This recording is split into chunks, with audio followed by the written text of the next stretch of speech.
How to change your YouTube download quality on your mobile. Hello everyone, welcome back to my channel.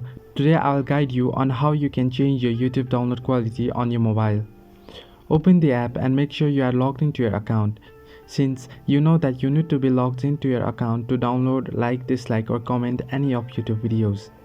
Go to your profile by tapping on the profile icon that you can find on the top right of your screen. Now go to settings that you can find on the screen, and now go to downloads. Here, once you go to downloads, you can find the download quality option. Tap on it and you can select the download quality that you want your video to be downloaded.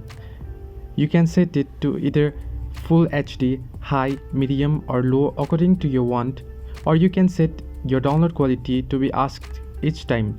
If you select the option ask each time, YouTube will ask you every time the quality that you want the video to be downloaded. Hope this was helpful. Hope you liked the video. Like and subscribe, and do not forget to leave a comment down below.